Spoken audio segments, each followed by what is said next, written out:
we were talking about before. Maybe we've got it. Something's happening. All right. Well, let's just keep going. I think we may be going out live. But anyway, before I rudely interrupted you, you were telling us about what you were excited about to contribute to the Vegas tech community. You were talking about you were excited to mentor other tech founders. You had a couple other things you were telling us about community-wise. Yeah. I mean, mentorship is just, again, speaking truth, speaking, wisdom into young, ambitious minds. I'm excited for that. I would like to, be a part of the UNLV community, to help other tech founders that are coming out of UNLV and also out of high school. I mean, there's a lot of ambitious people everywhere. But Las Vegas, we need to get to that next level where there are billions of dollars invested and there are tens of thousands of founders that are accomplishing, starting their tech journeys. So, I want to be a part of that, and I want to be a part of building this tech ecosystem to a world-renowned tech ecosystem. But also, I want to help uplift Black and Brown communities here in Las Vegas. So I'm part of a professional networking organization called the Black Excellence Society out of the East Coast. And we have voted to open up our 15th chapter in the United States, which will be here in Las Vegas. Fantastic. And as a chapter, we will be hosting events and bringing sponsors that want to help uplift these communities to get into business, technology, banking, all kinds of these industries and categories where we need, larger representation. So I'm excited to be co-chair with my team and really have, again, an impact on Las Vegas. Las Vegas is the center of the universe right now. It sure is. But what good is all this attention if we're not having, measurable impacts that can be felt all across Southern Nevada? I love it. It sounds amazing. Let me know how I can help. I'll be happy to contribute. So shifting gears a bit, how have your views on teamwork and leadership changed as you've gone through your journey as a startup founder? When it comes to teamwork, I got to tell you, what I love learning about history, especially folks like Steve Jobs and all that kind of stuff. There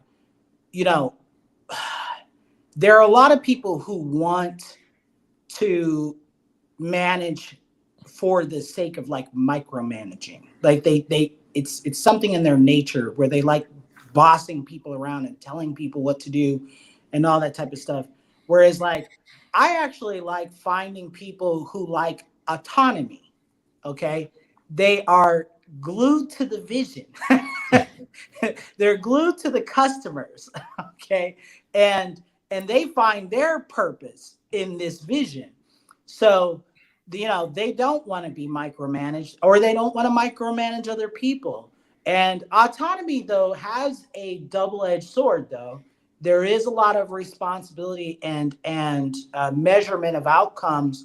But what helps the team accomplish what needs to be done, as leader, you have to have very clear milestones. Now, I believe that there is a difference between goals and milestones.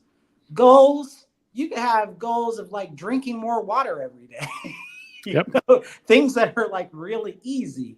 Milestones are an accumulation of very small achievements that are built brick by brick in the same direction. Everybody's going in the same direction. And when a milestone is achieved, you already have this roadmap to the next milestone. You're not even guessing what it is. You already know. Okay. And as leader, you have to think like chess. You have to be 9 moves ahead. What are the next milestones? And that is how I think of team building and team leadership, is this this kind of like, convergence of autonomy, milestones, vision, but also, again, just deep rooted connection to a movement. When you feel it, you want to go and you want to do your absolute best all the time. And I find that to be super important for young leaders that are coming up today. Yeah, it's you're singing my song, because I'm such a believer in thinking strategically and bringing on people, aligning them with that strategic vision, giving them objectives and outcomes to achieve, and then letting them figure out what their milestones they need to meet. And yes, it is a challenge that comes with a lot of accountability and focus and discipline, but that's something as leaders that we need to develop in our teams. So we've talked about a lot of success, but not everything is success in business. No. What's one of the best mistakes you've made, and what did you learn from it? Probably one of the best mistakes that I made was giving up on another business. I gave up. It was too hard. It kind of broke me, but it also broke my ego. It broke my ego. It broke, what I had built up of myself and this image of myself that was holding me back. And when I really think about it now that I'm 43, what I've learned is that it's okay to not be okay. It's okay to protect my mental health. It's okay to protect my relationships. It's okay to protect my beliefs of myself. But as long as I am in a spirit of giving and abundance, and that is where my strength is, it is leading me up to this point where it's like I can get knocked down 20 times harder than last time, but I will get back up now because I'm not led by ego. And those are the things that really drive me today. That's so amazing, because so much of business, I know, being an entrepreneur as well, is you get knocked down a lot, and you've got to find, as long as your number of times getting back up matches the number of times you get knocked down, you're on the right path. Absolutely. Yeah, there's a lot of ways we get knocked down. Not everything is success. What keeps you up at night about Workbnb? What are the really significant challenges that are on your mind, and how are you leading your team through those challenges? Yeah. So what keeps me up at night is, wow, it's a couple of things. First of all, what keeps me up is scaling. Scale. It's an important one. And what's really interesting about scale is the decisions that you make to scale. Okay, who do you accept money from? Who do you accept help from? Those type of things, because those decisions that you make in these early days are what are going to define your outcomes. The people that you bring into your organization define your culture, and the way that you view your brand now is what's going to determine the brand later. Okay, so I'm very much always, weighing these things out, these little things out, so that we can achieve this vision of scale. Okay, and all the little nuances that go along with that are really about what we do on a day-to-day basis. So again, who we met with today, and how we treat those relationships and how we and maintain them, again, go into this brand filter. Mm-hmm. And we filter a lot through the brand. And that also comes with these decisions, which is deciding what you're not going to do or what you're not going to be. So I'm not going to the club. I'm not hanging out, with just anybody. I'm not getting caught up in these things. That's part of the brand and those brand decisions. So we spend a lot of time there. And then also, I got to tell you, what keeps me up at night is what's going on in housing. It's sad to see what's going on in housing. Everything from policy and seeing what's going on in poverty, especially in California and other states. That really hurts my heart to see people in pain. So as a new up and coming influencer in housing, I really want to think about the future of how our brand can be wielded in a way to have a positive effect on future generations, whether we're working with lobbyists or we're working with other influencers or government officials to improve housing conditions. Not, again, just beyond workers that we focus on now. Those are the types of things that I spend a lot of time dreaming about and thinking about the future. I think that's a huge problem that's only going to get exacerbated over the coming months and years. And I think you're right. I think policy is kind of in the way on it and not helping. And I hope you find a way to be of influence on that, because I think we need to think in a new way about this in order to be successful solving that housing problem. Who is someone, or what is something you're grateful for? Wow, I'm grateful for my family. I'm grateful for my kids. I'm grateful for believers, honestly, believers. Because again, I'm not a 10x founder. I haven't done this 10 times with 5 successful exits. I don't come from a tech pedigree. I don't have family members that were former tech founders that I can ask for advice. And I didn't go to MIT and Stanford, or I'm not ex Google or ex Uber employee getting into this. So I don't have the tech pedigree. I understand that, but I have believers. I have believers that understand my heart and my vision, and they believe in me every single day. Those are my family members.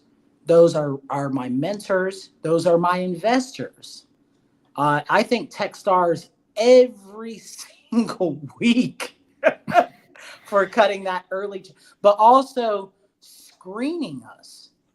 They did an extensive background research on all of us as founders to validate us that we are who we say we are.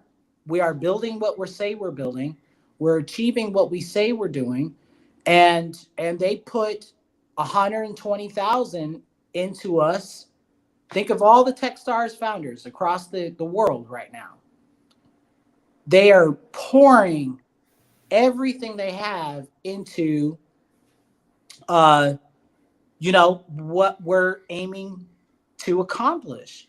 And I wake up every day grateful for another day, another chance to do God's will. That's how I think about things. Well, that's great. And You've got one more believer here in me. I know you've got a lot of believers in the Las Vegas tech community, although it doesn't always seem like that sometimes. But I know there's a lot of believers in what you're doing here in our community as well. What is some advice you would give to future leaders, especially young people and young women, because we talked about that, who want to make an impact on the world through entrepreneurship? My advice would be to build your own personal brand. Like, just like how I said, how a brand is all about what it's not and what it's not going to do. Build your personal brand, what you're not about, like what you're not going to do, where you're, like say no way more than you say yes. Okay. Because this is a stamina thing. This is a belief thing. This is a thing that you have to make tons of sacrifices for. And really, unfortunately, in this 0 to 1 phase, you are going to be very uncomfortable. Okay. So the more you embrace the uncomfortability, the more you embrace the scrappy nature that it's going to take to get to a grand vision, the more you're giving your brain and your body, fuel for, because you can burn out if you want to be everything to everybody. If you are saying yes to everything, or if you view everything as like this grand opportunity that you have to chase. Really good example of this is I've learned to say no to more conferences. As simple as that. I don't need to go to every conference. I live in Las Vegas. Conferences come to us. People come to us for a conference. So why do I need to spend all my precious, little dollars that I have, that I've accumulated from investors who believe in us, hoping and praying that I'm going to meet somebody at a conference? I'd rather be more strategic and say no, and really weigh out my opportunities based on the abundance mindset. That's my brand. That's amazing. Say no more than you say yes. It's a hard lesson for every leader, especially entrepreneurs, but it's such a valuable one. All right. As we're wrapping up, what else should we know about Yeves Perez and Workbnb, and where can everyone find you? Okay, so here's something you should definitely know about me. Okay, and you should know about Workbnb. Again, brand architecture, brand building, brand excellence. These are things that we really absorb, because we want people to identify our brand for our brand promises and all these things that come along with that. But what I challenge everybody to really adopt are very powerful, energetic words to drive you. So at Workbnb, we have a word of the year. Okay. And also with our executive team, we have a word of the week. And it's something that drives us. Okay. Now for Workbnb, last year was a challenging year. 2023 wiped out a lot of companies, but our word of the year was dominate. And what I love about the word dominate is it challenged us to rise above in areas that our competitors were weak in. And one of those areas was storytelling. So we dominated in storytelling, and we made it intentional to tell the stories of our clients to generate more momentum. And again, these things accumulate. Even here at our office on the whiteboard, our word of the week is elevate. These are positive things that just move you and grow you and shape you. We also have vision boards up on everywhere throughout the office, because we are moving into what we believe. And when we can see it, we can manifest it. And I believe myself to be a powerful manifester. that when I can see something, I can touch it and I can grab it, I'm going to get there eventually with the believers in this movement going in that direction. And again, I challenge anybody in leadership to do this. Now, where can you find me? Again, I have a brand, Workbnb CEO. You can find me on X. You can find me on Instagram. You can find me also on LinkedIn.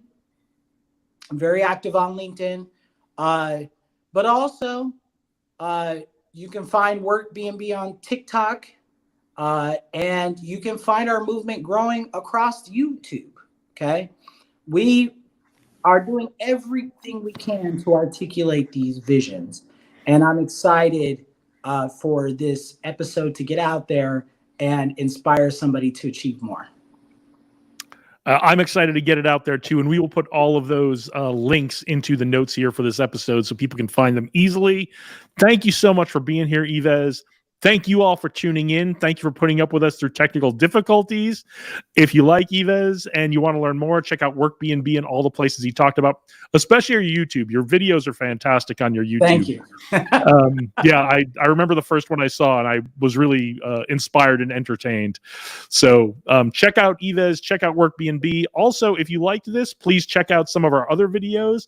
Please like, comment, and share. If this was helpful to you and you think there's someone who it can be helpful to, please forward it on to them. We would love it if you do that. We love bringing you these interviews. We're going to keep doing it. So keep coming back to develop your leader's mindset. Onward and upward. Thank you.